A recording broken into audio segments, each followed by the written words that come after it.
I've been living in a tribal village called Rajabarari from past couple of years. And before relocating to this tribal village, I worked with American Express for over a decade or so at New York, Stanford, and Gurgaon. When you talk about tribal communities, a tribal community is generally defined as a group of distinct people who are dependent on their land for livelihood and who are not generally integrated into the national society. India has a tribal population of around 100 million people, which is almost equal to the 1/3 of the total population of the US. Even after several decades of the independence of the country, our tribal society today still faces many unfortunate realities. And what I believe, based on my experience so far, the lack of education is the root cause.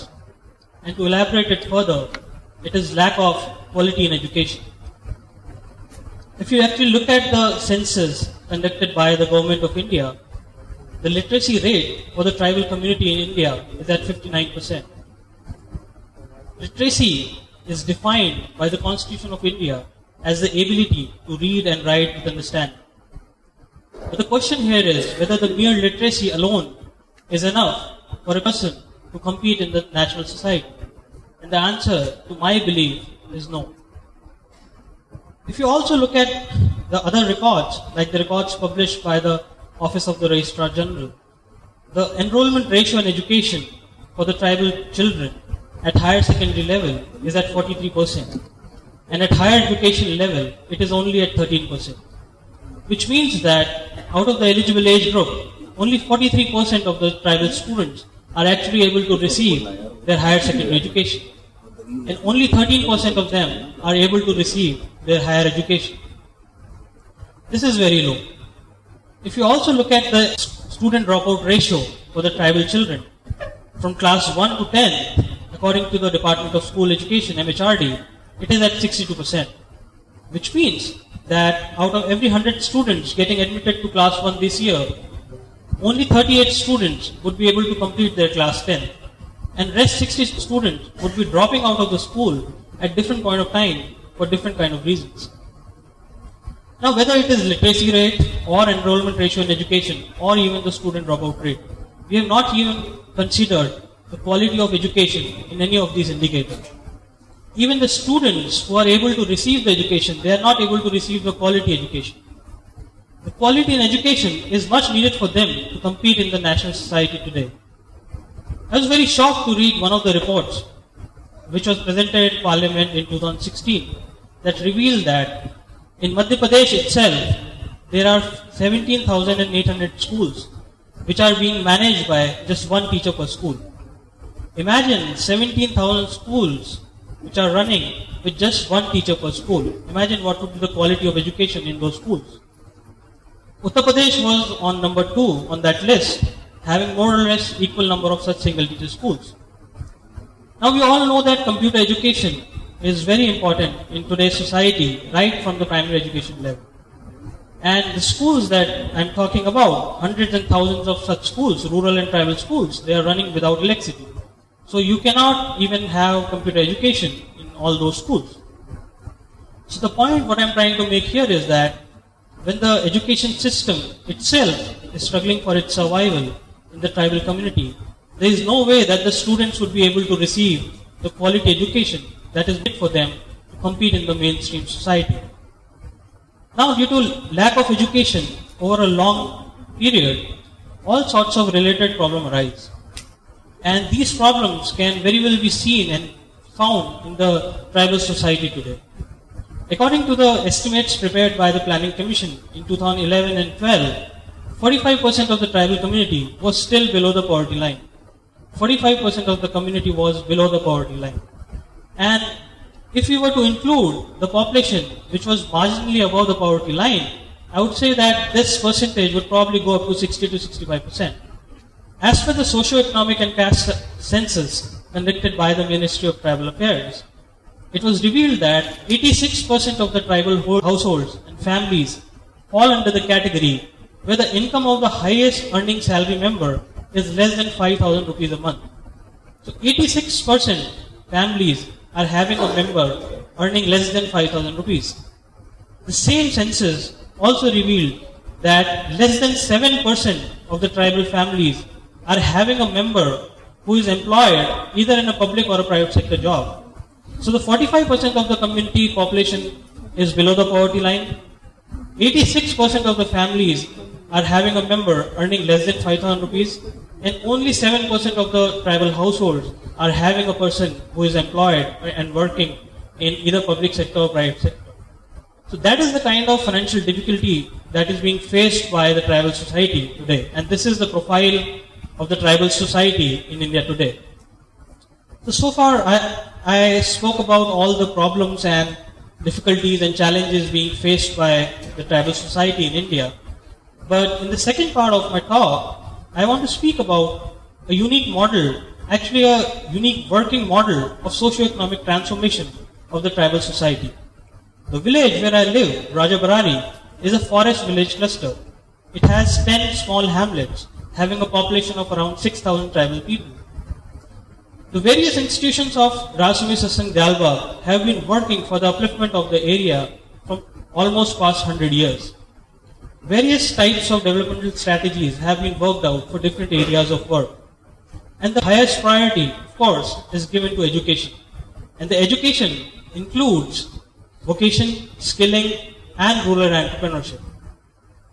If we talk about the education, and the DEI is running several schools there, having a total student strength of 1,200 tribal students, and out of that 43% are girls.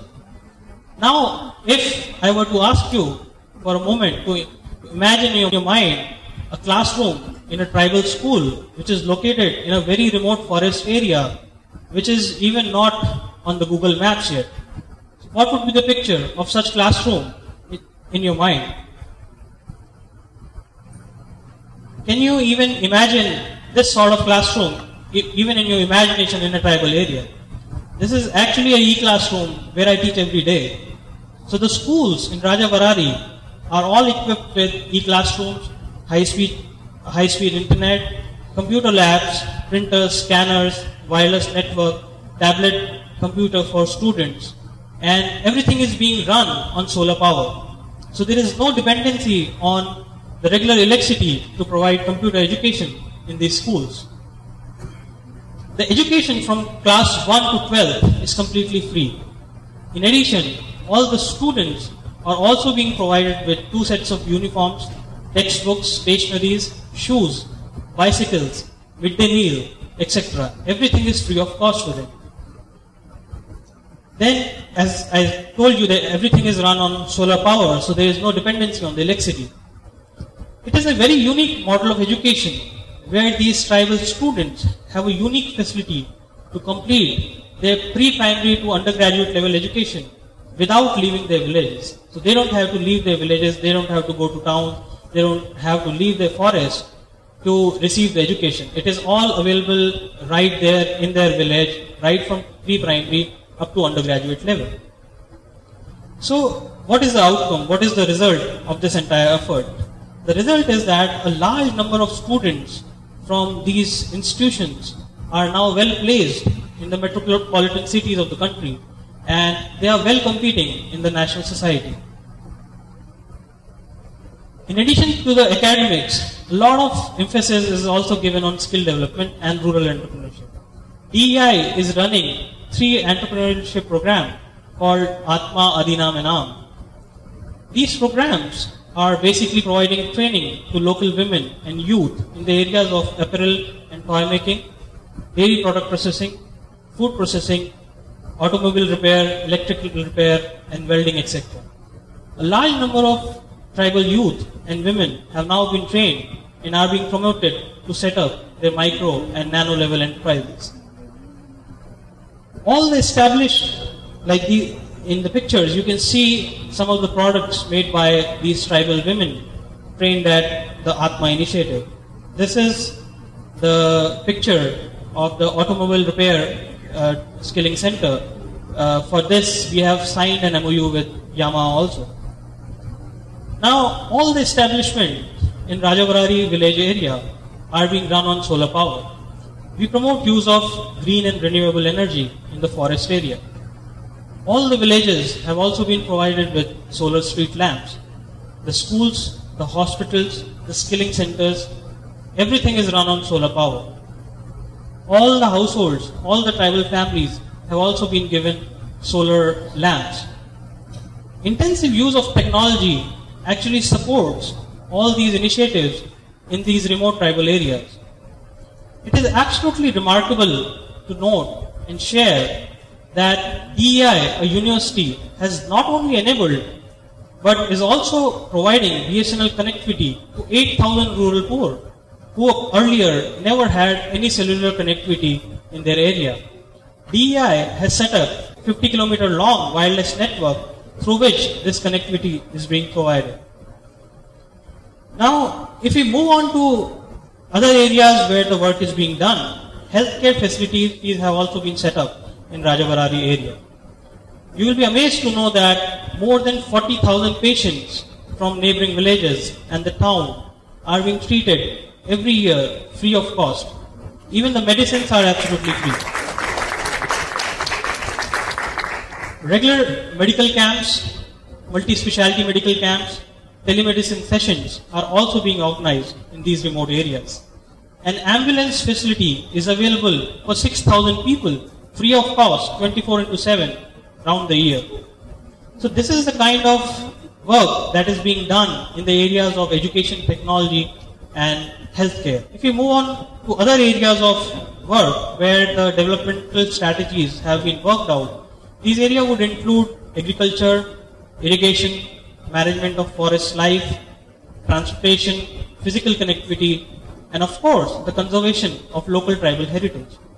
A few examples of work being done in these areas would include a large number of stop dams have been constructed in various villages to provide irrigation facilities for the farmers.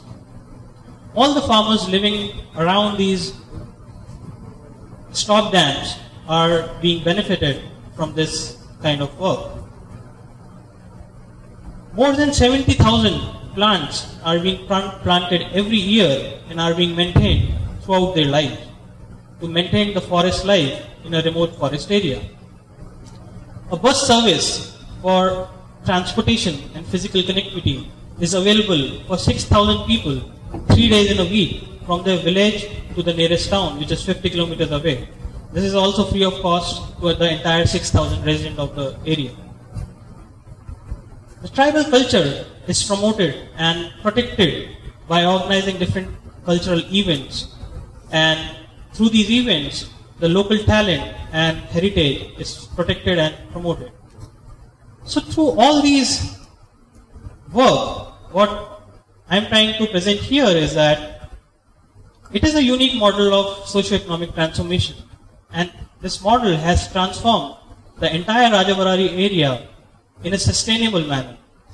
It is only the hard work being done by the various institutions of Jalbagh over past several decades that the Rajavarari area has now developed and emerging as a smart tribal village cluster. If we replicate this model to the other tribal areas of the country, I'm sure that we would be able to overcome the difficulties and challenges faced by the tribal society today. And being a part of this system, being a part of this unique model, I feel it every day that it is an idea worth spreading. Thank you. Thank you everyone.